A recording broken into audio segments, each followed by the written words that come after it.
श्री स्वामी समर्थ. तुम्हा सर्वांचं आपल्या यूट्यूब चॅनलमध्ये स्वागत आहे. आजच्या या व्हिडिओमध्ये आपण स्वामी समर्थ महाराजांच्या तारक मंत्राचं 3 दिवसाचं अनुष्ठान कशा प्रकारे करायचं, त्याचबरोबर तारक मंत्राचं तीर्थ कसं तयार करायचं ह्याबद्दलची माहिती पाहणार आहोत. त्यामुळे व्हिडिओ स्किप न करता शेवटपर्यंत बघा.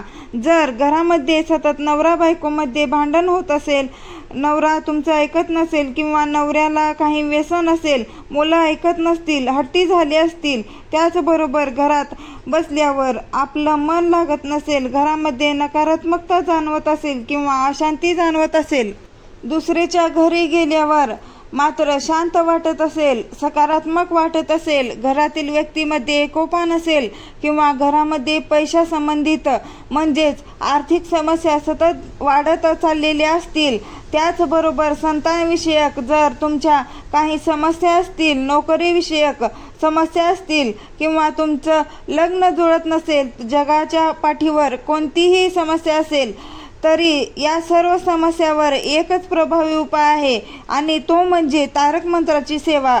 बघा, अतिशय सोपी अशी ही सेवा आहे. आपण ही सेवा जर आपण श्रद्धेने आणि मनापासून केली तर त्याचे परिणाम 3च दिवसात आपल्याला जाणवायला लागतात. तारक मंत्राची आपण 3च दिवसाची सेवा करणार आहोत किंवा 3 दिवसाचं अनुष्ठान करणार आहोत.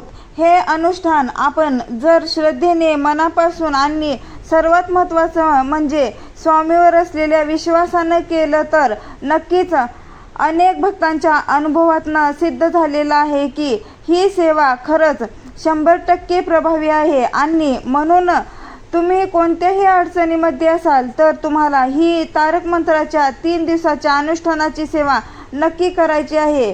लवकरच तुम्हाला चांगले अनुभव यायला लागतील आणि म्हणूनच हा व्हिडिओ शेवटपर्यंत नक्की बघा आणि माहिती आवडल्यास चॅनलला सबस्क्राईब करा आणि व्हिडिओला लाईक करा. आता आपण बघूया की तारक मंत्राची या 3 दिवसाच्या अनुष्ठानाची सेवा कशा प्रकारे करायची आहे. सर्वप्रथम आपल्याला बघा, तारक मंत्राच्या नावातच त्याचा अर्थ दडलेला आहे. तारक म्हणजे तारून नेणारा, म्हणजेच आपण ज्या संकटात अडकलेली आहे तेव्हा त्या संकटातून आपल्याला बाहेर काढणारा मंत्र म्हणजे तारक मंत्र. आणि हा मंत्र स्वतः स्वामी महाराजांनी लिहिलेला आहे. या मंत्रातील प्रत्येक कडव्यात, प्रत्येक ओळीत शक्तिशाली अर्थ दडलेला आहे. आता आपण पाहूया की तारक मंत्राचं 3 दिवसाचं अनुष्ठान आपल्याला कशा प्रकारे करायचं आहे. बघा, या सेवेसाठी आपल्याला कोणताही दिवस निवडायचा आहे. कोणताही दिवस हा खास दिवस नसतो. आपल्याला कोणताही दिवस किंवा तिथी किंवा मुहूर्त पाहण्याची गरज नाही.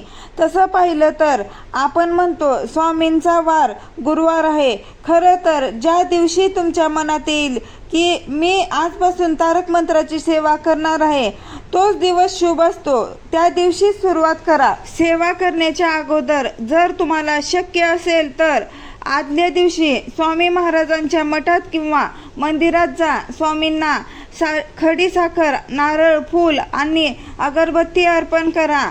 स्वामी महाराजांना तिथे गेल्यावर मनापासून नमस्कार करा आणि स्वामींना तेथे बसून सांगायचं आहे, हे स्वामी महाराज, मी आजपासून तुमचं 3 दिवसाचं तारक मंत्राचं अनुष्ठान करणार आहे. माझी ही सेवा माझ्या समस्येसाठी करत आहे. मग तुमची जी काही इच्छा असेल, जी काही समस्या असेल ती स्वामी महाराजांना सांगायची आहे आणि माझी ही समस्या तुम्ही दूर करा असं म्हणून स्वामी महाराजांना आपल्याकडून ही 3 दिवसाची अनुष्ठानाची सेवा निर्विघ्नपणे पूर्ण करून घ्या असं सांगायचं आहे. आणि त्यानंतर आपल्याला आपल्या घरी यायचं आहे. ज्या दिवशी तुम्ही सेवा सुरू करणार आहात त्या दिवशी सकाळी लवकर उठून आंघोळ करायची आहे, घराची स्वच्छता करायची आहे, घराच्या उंबरठ्याला हळदीचं लेपन करायचं आहे, तुळशीला पाणी टाकायचं आहे, सूर्याला अर्घ्य देखील अर्पण करायचं आहे आणि यानंतर तुमची जी नेहमीची देवपूजा आहे ती करून घ्यायची आहे. सर्वात महत्त्वाचं म्हणजे आपल्याला स्वामी महाराजांचा जर तुमच्याकडे मूर्ती असेल तर स्वामी महाराजांच्या मूर्तीवर अभिषेक करायचा आहे. मूर्ती नसेल तर फोटो स्वच्छ पुसून घ्यायचा आहे.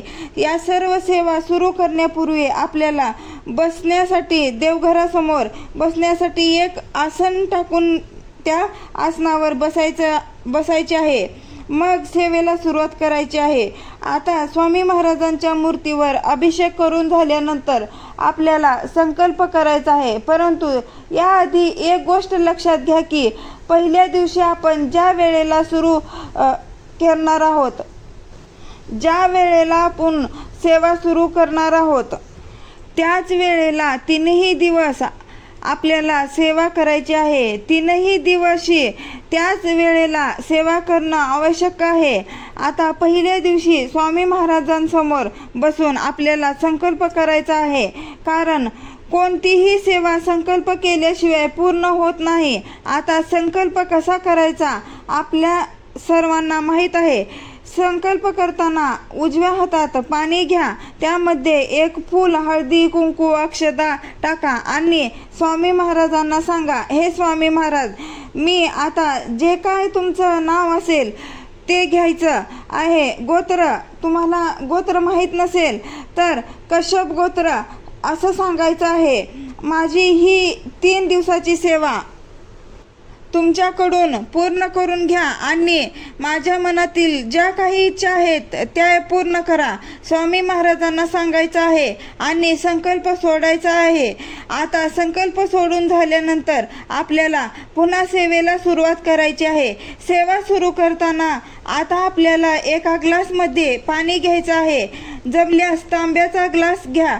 हा ग्लास जमिनीवर आपल्याला ठेवायचा नाही, तो एका प्लेटमध्ये ठेवायचा आहे. आता ही सेवा आपल्याला देवघरासमोर बसायचं आहे आणि आपल्याला आसन टाकून त्या आसनावर बसून ही सेवा करायची आहे. आता संकल्प केल्यानंतर तो पाण्याने भरलेला जो ग्लास आहे तो आपल्याला आपल्या समोर म्हणजे स्वामी महाराजांसमोर ठेवायचा आहे आणि तो ग्लास एका प्लेटमध्ये ठेवायचा आहे. त्यानंतर एक अगरबत्ती आपल्याला लावायची आहे. अगरबत्ती अशी लावायची आहे की त्या अगरबत्तीची थोडीशी रक्षा आपण जो ग्लास घेतला आहे त्या ग्लासमधील पाण्यामध्ये पडेल अशा प्रकारे आपल्याला अगरबत्ती लावायची आहे.